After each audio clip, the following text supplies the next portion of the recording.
Today I'm talking about emasculation. I got my glasses on, my eyes sort of puffy today. Got to drink some water. But I want to talk about the most emasculated man in the world is the black man.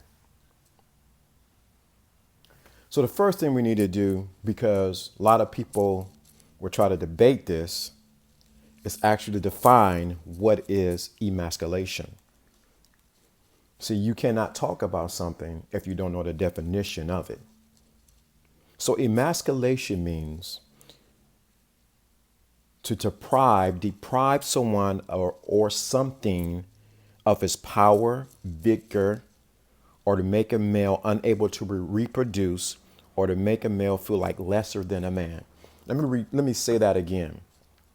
Emasculation is depriving someone, something of his power, vigor, or to make a man unable to reproduce, or to make a male feel less of a man.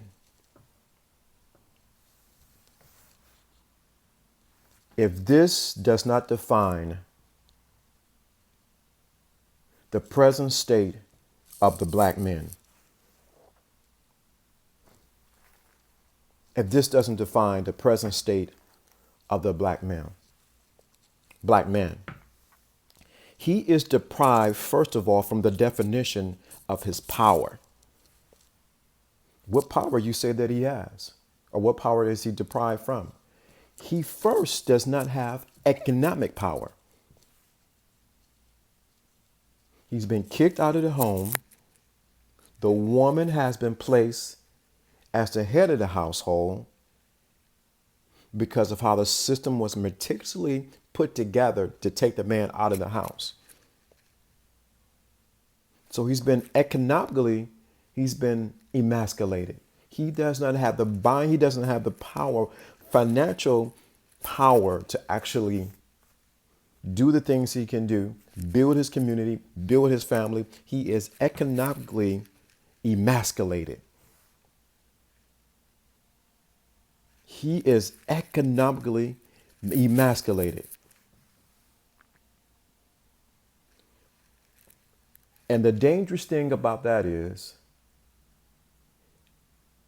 a man has to feel that he's able to take care of himself, take care of his wife, and to take care of his kids. And when you take that away from him, you weaken that man. How many stories have you seen in silence of men committing suicide, or men saying, forget it, I'm done with it, because they have been economically emasculated? Another way that a man is emasculated is deprived of his voice. A lot of black men have lost their voice, their ability to express themselves, their opinions, and their thoughts without it being criticized or thought that something is wrong with them. A lot of black men have been emasculated with their voice, their opinions. Where is the black media, black male media?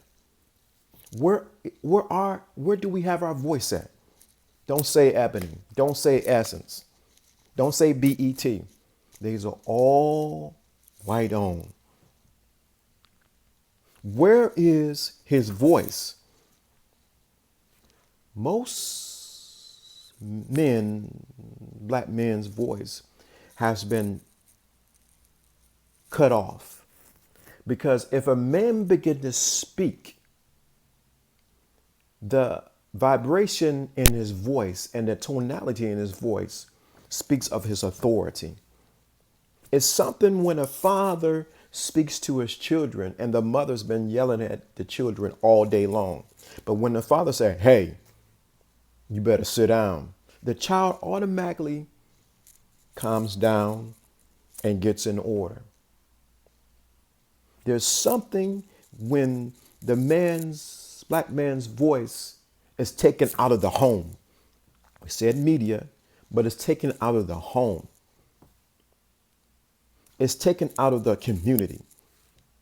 It's taken out of the church. It's taken out of the temples, the mosques. It's taken out of the job, of the workforce. Don't even start me with the workforce. He barely dare not say nothing or he loses his job. He barely never don't say anything about what you think or how you feel. If not, you'll lose your job. His voice has been stifled, deprived. The definition says he's been deprived of power and vigor. He's been filled less than a man. When you take away a man's voice, his opinion, his thoughts, he automatically begins to internalize. Now you wonder why black men die faster than women, because he has lost his ability to express himself to his family, to the world, and abroad. Y'all need to really listen to what I'm saying.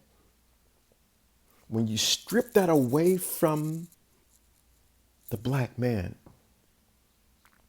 what you have many times when it's stifled, you will have men who say they have their voices, but actually don't speak nothing into life because they're not producing anything.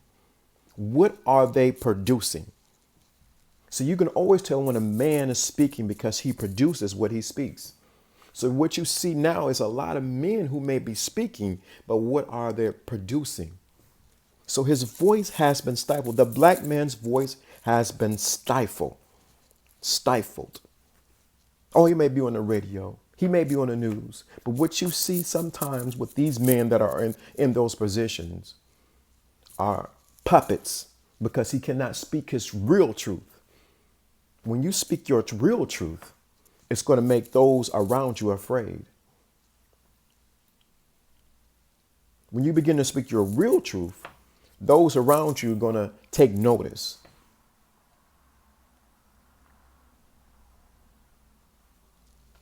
It's time for black men to stop being emasculated. The next place that the black man is emasculated is that in his relationship with the black woman. Now, someone posted in the comments that the woman stands beside him and she's hated too. But let me say something about the black woman. She may be hated, but she's tolerated. Let me say that again for you that's listening. You wonder why I got these sunglasses on. She may be hated, but she's tolerated. The black woman may be hated, but she's tolerated. But how do you divide and conquer a people? You divide and conquer a people by first emasculating the male and then having the woman come along with the scissors to castrate him. I seen a post recently of a group of women who glorify themselves and verbally attacking a man. Castration.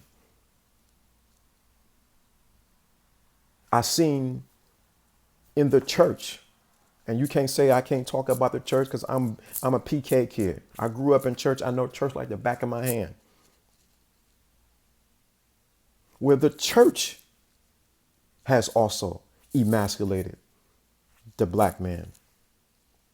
He has no voice. He's just a deacon. And if he makes it, he may become an elder, a preacher, whatever the case may be.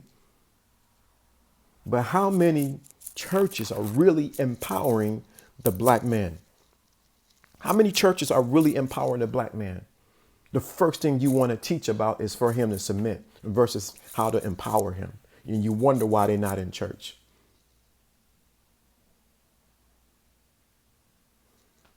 But back to this relationship. So what you do is to divide and conquer a people, you emasculate the black man, you deprive him of money, resources, and opportunity. Then you take the the power, the resources, the finances, and you give it to the black woman, and you put that black woman over the black man. Now she's more educated. Now she's more, in some cases, more intelligent than he is. She has better jobs than he has, and she's paid more than him. That makes, on some levels, makes a man feel less than a man if he does not know who he is. I'm all for education. I'm all for empowerment. But at the expense of castrating, emasculating our men, I'm not for it. I've seen it too many times where people have divorced because of that very issue. Am I saying women shouldn't have money? No. Am I saying women shouldn't be educated? No. I'm not saying that. But what I am saying is when you take your ability, when you take that and you lord it or you throw it in the man's face and say, well, you don't have an education. You don't have a degree. You ain't got all the money. You still working at as a truck driver. You can't be with me. Stop emasculating. The woman is used, the black woman is used to emasculate the black man. She has the scissors in her hand. I watch it all the time. I see the post, and know what? It's the truth. What do we do?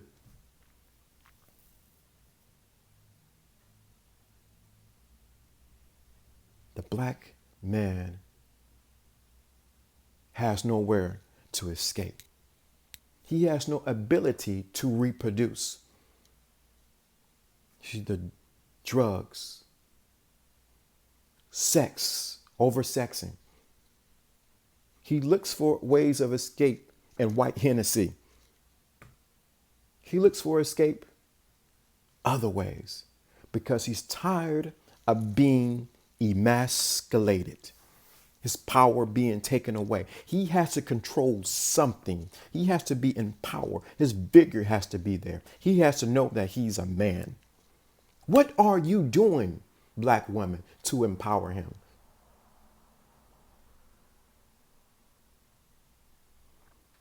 We have now, the system is set up to emasculate black men. Oh, it's strategic. It's so strategic how they have set it up. They have taken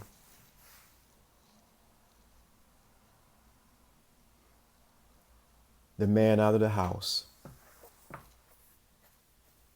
made the woman fend for herself, made the children disrespect the man, all the while the emasculation of black men continues. Now, the interesting thing is this. Now, I said the emasculation, the most emasculated man is the black man.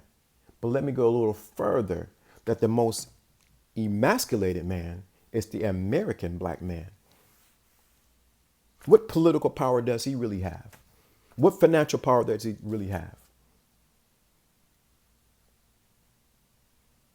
It's the American black man. Now let me go back to this church thing. It happens in our churches every Sunday. Men there because their wife, girlfriend, whoever else asks them to come. What voice does he have in that place? How is that church empowering him? Don't get mad at this because I'm telling the truth. I see it. I'm there. What men are really being men at the church? Are the men just there to be ushers and catch people when they fall? What voice does the man have? But no, we don't want that. Because sometimes pastors are intimidated. Black male pastors are intimidated by another black man. Oh, let's call it what it is. So a black male pastor under the covering of saying, I'm your spiritual fathers or whatever, I will now emasculate you because I don't want you to become more productive than I do. Who's saying something about that on the spiritual side? because he's intimidated, because he's henpecked, because he doesn't want to upset the women in the church. Oh, I see it. I know it. I've been around this country. Little names, big names, short names. I don't care. I've seen it. Where has really the men had a voice in the church? How are the men really empowered? They've been emasculated, deprived of power, vigor, the ability to reproduce, and felt less than a man. Oh, let me get to this because it just dropped on me right there. The verbal emasculation that some women do. That's right, the verbal emasculation. Your tongue is so swift and so poisonous that your words cut deeper into the man. You like a surgeon with your words, and you would cut a man up and down the middle, and rip his sword out with your words, woman. Oh, you verbally would try to emasculate a man. Oh, it's a sad case or scenario. What does then? Because I cannot bring this up without bringing up solutions. What do a man, black man, do to not become emasculated? To get his power back, to get his vigor back, to become productive, to feel less, to make him feel like a man. He must get his backbone back. He must speak his truth, whether she agree, he agree, if nobody agrees. He must seek his own validation within himself. He must become connected to the God Almighty. He must come to himself and pour into himself. He must wake up and says, I'm going to do what's best for me. I'm going to be productive. I'm going to have a voice in this community. I'm going to speak truth into power. He must do that. Oh yeah. It's scary when you wake up a lion that's been sleeping under the shade for hours. See, that's the reason why the systems, some women, some institutions don't want the black man to wake up, and they want to continue to be emasculated. Oh, we can see that even in the NFL. They are scared to speak their truth. And when the man speaks his truth, oh, guess what happens? They want to castrate him, or they want to emasculate him financially. Out of a program they created that they profit for. Yeah, I'm talking about the NFL. We're going to call it like it is. You don't want to deal with that. And other men in the NFL have the same sentiments or the same thinking as Colin, but would not speak up because they're afraid of losing some position that was given to them. If these men were to stop playing for one game only, it would impact the NFL in the billions. But because these men have been strategically castrated, emasculated since buying the dream of being in the NFL, NBA, or anywhere else, not to speak their voice or not to have an opinion, that will never happen. It's amazing. I just say from my own personal life, when I begin to speak my truth and to begin to speak what I think is important, in my opinion, whether you agree or not agree, I get pushback from some men, but mainly from women. I get pushback. Oh, what about us women? We don't have rights. Who's standing up for the men? Who's standing up for your little boy? I don't want to hear this thing that I raised my boys all by myself and they turned out good men. They needed a man somewhere in their life. Either it was a coach, a teacher, somebody, some male influence had to be in their lives. But it's amazing when a man begins to speak his opinion, his voice, and begin to take back the power that was taken away from him and has his vigor and his lion's mane begins to flare. Everyone feels threatened. Everyone feels like something is wrong. Let me tell you something. It's a dawning of a new day. And the black man, and especially you black American men, need to stand up. You need to get your backbone back. You need to speak your truth. You need to take your economics back. The best way to take your economics back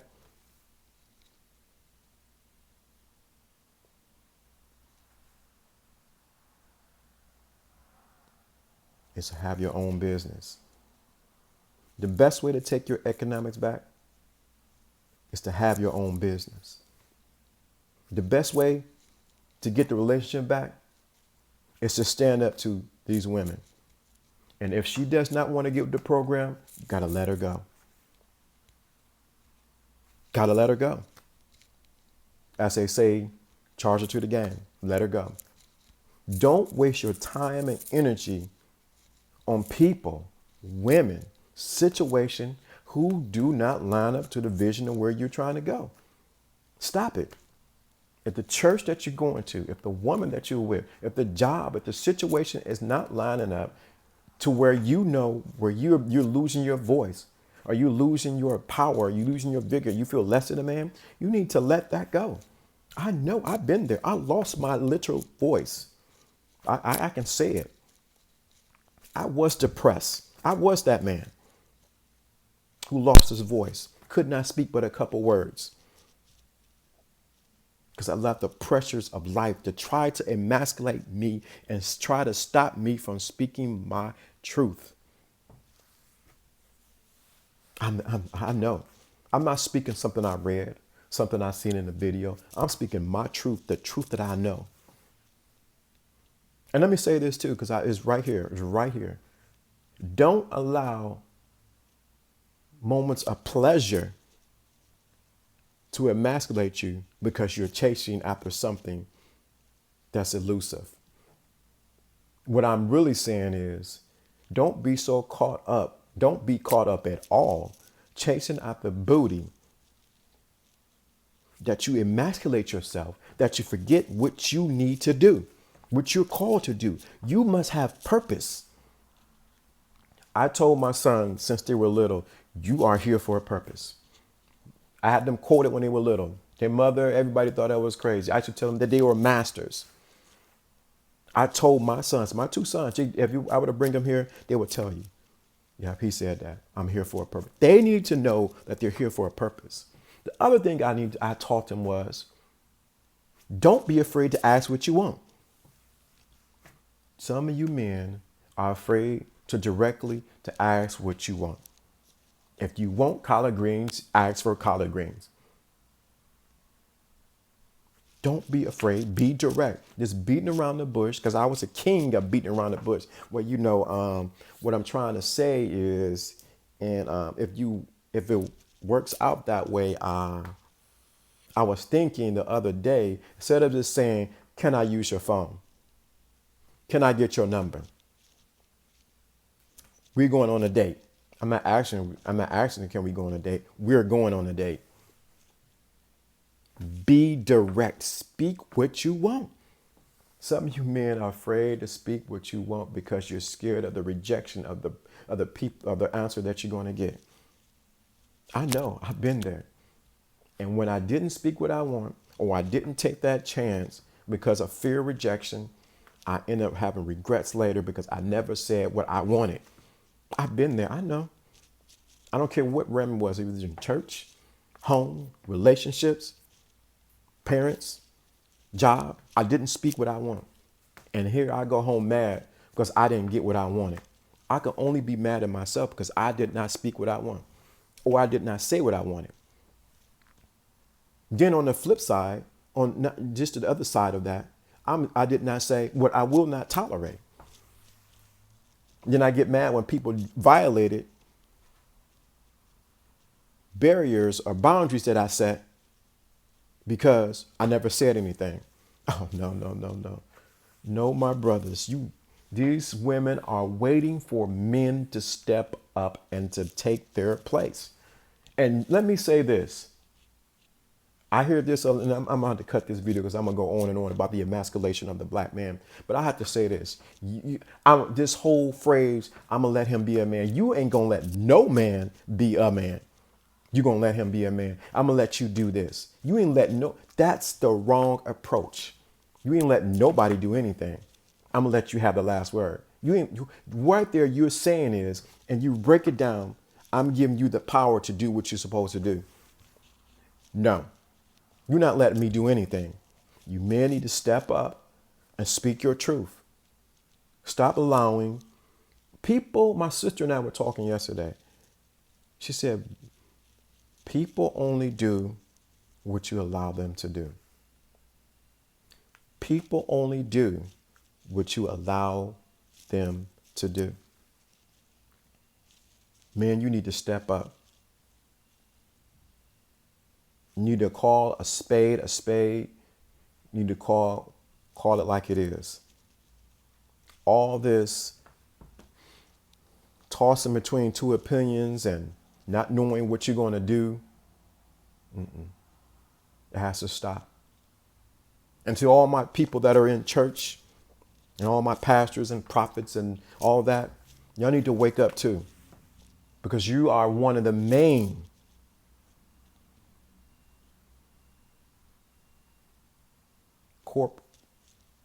people who emasculate the black man, because you don't want to lose that black woman's dollar. You don't want to lose that black woman's dollar. That's what it is.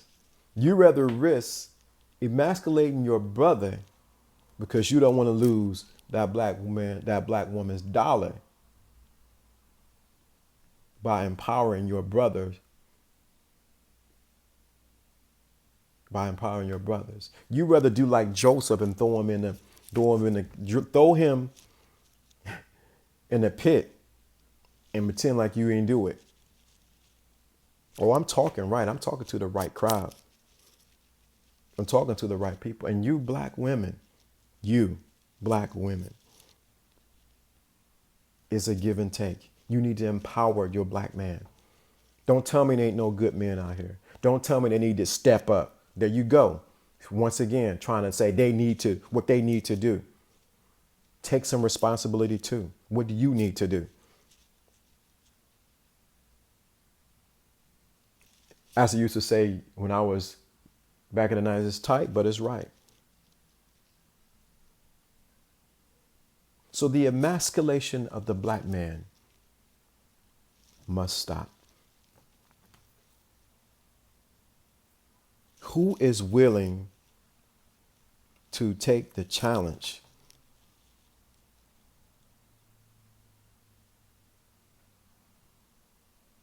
Who is willing to say, men, black man, you can speak your truth. You can speak your opinion. I may not agree, but it's good to hear you saying something. Who is willing to say,